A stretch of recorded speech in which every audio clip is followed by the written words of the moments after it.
সরিষার মাথা পরিমাণ যদি চোখের পানি ছেড়ে দেয়, তার চোখের পানি নাকের ডগা দিয়ে জমিনে পড়তে দেরি হবে, তার গুনাহ মাফ হতে দেরি হবে না। ওই মানুষটা বাড়ি চলে গেল। বাড়ি যাওয়ার পর ওযু করে যাই নামাজ বিছাইয়া নামাজে দাঁড়িয়ে গেল। নামাজের পর দুইখান হাত বাড়াইয়া কান্না করে, ও আল্লাহ, জীবনে বহু গুনাহ করলাম, গুনাহ মাফ করে দাও। আল্লাহ গাইবে আওয়াজ দিয়ে দিল, ও বান্দা কান্দিস না, তোর গুনাহ মাফ হবে না। আবার সিজদায় পড়ে কান্না করতে লাগলো। বিবি ডাক দিয়ে বলেন, স্বামী আমার, গাইবে আওয়াজ শোনা গেল, আপনার গুনাহ মাফ হবে না। কান্না করেছেন কেন জানতে চাই। ওই স্বামী ডাক দিয়ে বলেন, ও বিবি আমার, বলো বলো, আল্লাহর রহমতের দরওয়াজা ছাড়া কি আর কোন দরওয়াজা আছে যেই জায়গায় গেলে আমার গুনাহগুলি মাফ হবে? বিবি ডাক দিয়ে বলেন, না না না, আল্লাহর রহমতের দরওয়াজা ছাড়া আর কোন দরওয়াজা নাই। এই জন্য বলতে লাগলো, ও বিবি আমার, শুনো শুনো, যদি আল্লাহর দরওয়াজা ছাড়া, আল্লাহর রহমতের দরওয়াজা ছাড়া আর কোন দরওয়াজা না থাকে, আমি এই জায়গায় কান্না করব, ক্ষমা হবে কি হবে না আমার আল্লাহ জানে। কান্না করার মালিক আমি, ক্ষমা করার মালিক হলেন আল্লাহ। সিজদায় পড়ে কান্না করতে লাগলো, আর চোখের পানি ছেড়ে দিয়ে কান্না করতে লাগলো, আর বলতে লাগলো, কি উপায় হবে আমার মরণে, কেমনে একা থাকবো আধার কবরে, জীবনে না করিলাম বন্দেগি, গুনাহ করে কাটাইলাম জিন্দেগি, গুনাহ করে কাটাইলাম জিন্দেগি।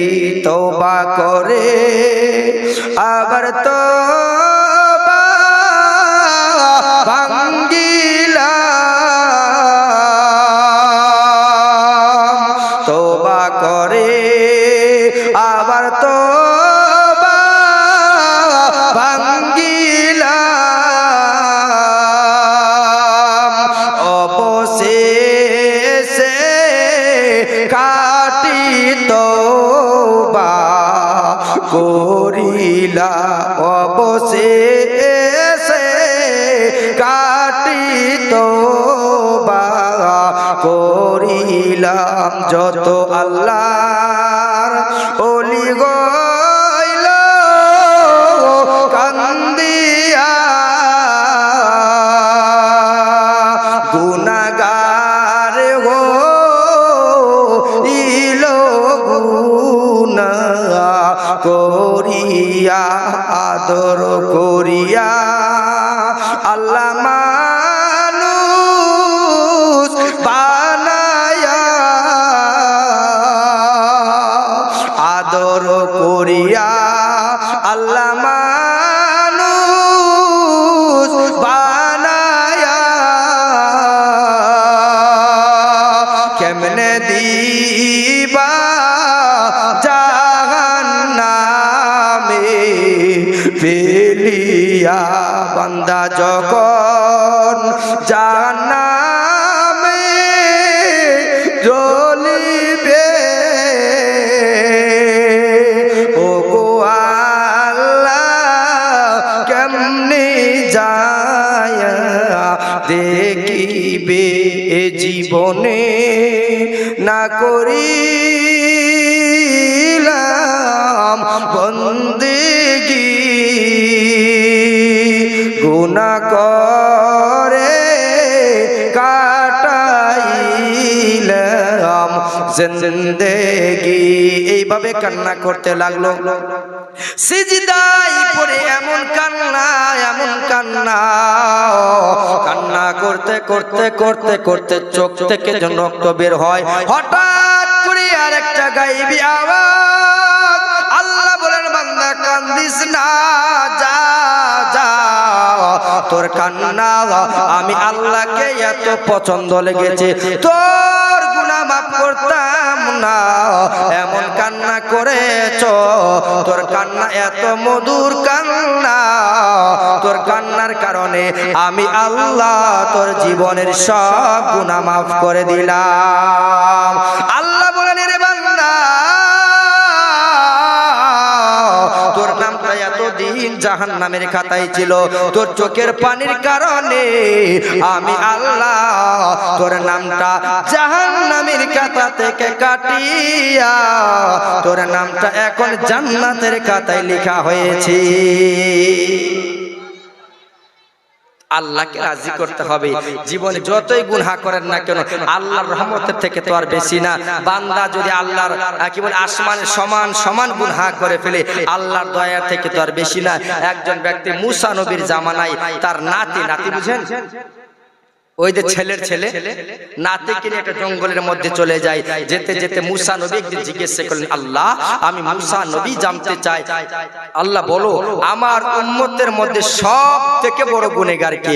আল্লাহ বলে, মুসা তোমার উম্মতের মধ্যে সব থেকে বড় গুনেহগারকে দেখতে চাও, তাহলে ওই রাস্তার মধ্যে দাঁড়িয়ে থাকবে, সকালবেলা তুমি দেখতে পাবে তোমার উম্মতের মধ্যে সব থেকে বড় গুনেহগার কে।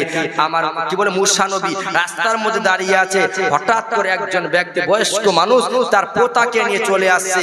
আস্তে আস্তে আস্তে আস্তে যখন পার হয়ে চলে গেল, মুসা নবী মনে মনে ভাবে, আল্লাহ আমার উম্মতের মধ্যে সব থেকে বড় গুনেহগার এই ব্যক্তি। আবার বলল, আল্লাহ আমি জানতে চাই আমার উম্মতের মধ্যে সব থেকে বড় নেককার কে? আল্লাহ বলে, মুসা তুমি ওই যেই জায়গার মধ্যে দাঁড়িয়েছিলে, আবার সন্ধ্যাবেলা ওই জায়গায় দাঁড়িয়ে থাকবে, তুমি দেখতে পাবে সব থেকে বড় নেককার কে। জোরে বলুন সুবহানাল্লাহ। মুসা পয়গম্বর ওই রাস্তার মধ্যে দাঁড়িয়ে আছে।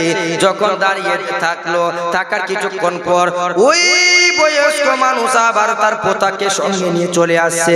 মুসা নবী আল্লাহকে জিজ্ঞেস করলেন, ও আল্লাহ আমি মুসা জানতে চাই আপনি কি আমার সঙ্গে রহস্য করেন? আল্লাহ বলেন, না রে মুসা না, আমি আল্লাহ তোমার সঙ্গে মজাক করি না। মুসা বলেন, আল্লাহ আমি মুসা বুঝতে পারলাম না, আল্লাহ তুমি নিজেই সকালবেলা বললে আমার উম্মতের মধ্যে সব থেকে বড় গুনেহগার এই ব্যক্তি, এখন দেখি আল্লাহ তুমি নিজে বলছো সব থেকে বড় নেককার, আল্লাহ বুঝতে পারলাম না। আল্লাহ বলেন, হে মুসা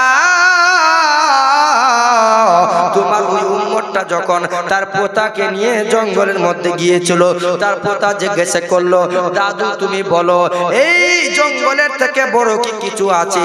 বলে, হ্যাঁ হ্যাঁ আছে। এই জঙ্গলের থেকে বড় হলো পাহাড়। বলে, দাদু এই পাহাড়ের থেকে বড় কিছু আছে? বলে, আছে। এর থেকেও বড় হলো সমুদ্র। দাদু এর থেকেও বড় কিছু? বলে, হ্যাঁ আছে। কি বড় আছে? বলে, এর থেকেও বড় হলো আসমান। ও দাদু আসমানের থেকেও কি কি বড়? বলে, হ্যাঁ এই আসমানের থেকে বড় আছে। বলে, কি সেটা জানতে চাই। ওই বয়স্ক মানুষ বলে, এই সব থেকে এই আসমানের থেকেও বড় হলো তোমার দাদুর গুনাহ। দাদু বলো তোমার গুনার চেয়েও বড় কি কিছু আছে? বলে, হ্যাঁ হ্যাঁ তোমার দাদুর গুনার চেয়েও বড় হলো আমার আল্লাহর দয়া। আল্লাহ বলেন, মুসা ওই বান্দা যখন বলেছে আমি আল্লাহর দয়া বেশি, আমি আল্লাহর রহমতের দরিয়ায় জড়িয়ে গেছে, আর আমি আল্লাহ ওই তোমার উম্মতের জীবনের সব গুনাহ মাফ করে দিয়েছি। আল্লাহকে ডাকার মতো যদি বান্দা ডাকে, আল্লাহকে ডাক শুনবে না? কথা বলুন, শুনবে কি শুনবে না? তো দুই হাত ধরে আল্লাহকে ডাক দিয়ে বলুন তো, আল্লাহ আল্লাহ গুনাহ যেন মাফ করে দেয়। সকলে ডাক দিয়ে বলেন, আল্লাহ। আর একটু জোরে ডাক দেন, আল্লাহ। নারায়ে তাকবীর, নারায়ে রিসালাত। আল্লাহ তুই প্রত্যেকের জীবনে কবুল করে বলুন আমিন। আল্লাহ প্রত্যেকের জীবনের গুনাহ তুমি মাফ করে দাও বলুন আমিন। বলছিলাম আর একটা আয়াত তুলে ধরেছিলাম, আল্লাহ পাক রব্বুল ইজ্জাত যখন হিসাব নেবে কিয়ামতের দিনে, আমার মায়া নবী রাহমাতুল লিল আলামিন একদিকে থাকবেন, সব নবীরা ফিরিয়ে দিবে। সবাই যখন ফিরিয়ে দিবে, সব উম্মত এক জায়গায় জড়ো হবে, আর হঠাৎ করে একটা আওয়াজ শোনা যাবে, কে যেন কান্না করবে, উম্মতি উম্মতি উম্মতি বলে। এবার সবাই তাকিয়ে দেখবে, সবাই তো ফিরিয়ে দিল, কান্না করছে কে? সবাই যখন পাশে যাবে দেখবে আমার মায়া নবী রাহমাতুল লিল আলামিন জনাবে মুহাম্মাদুর রাসূলুল্লাহ সাল্লাল্লাহু আলাইহি ওয়াসাল্লাম সিজদায় পড়ে উম্মতি উম্মতি বলে কান্না করছেন। জোরে বলুন সুবহানাল্লাহ। আমার মায়া নবী কান্না করেন, ও আল্লাহ, আমার একটা উম্মত যেন জাহান্নামে না যায়, আমি নবী সহ্য করব না, আমি নবী সহ্য করতে পারবো না। ও আল্লাহ, আমার উম্মত জাহান্নামটা সহ্য করতে পারবে না, আল্লাহ আমার উম্মত উম্মতিকে ক্ষমা করে দাও। এইভাবে কান্না করতে থাকবেন।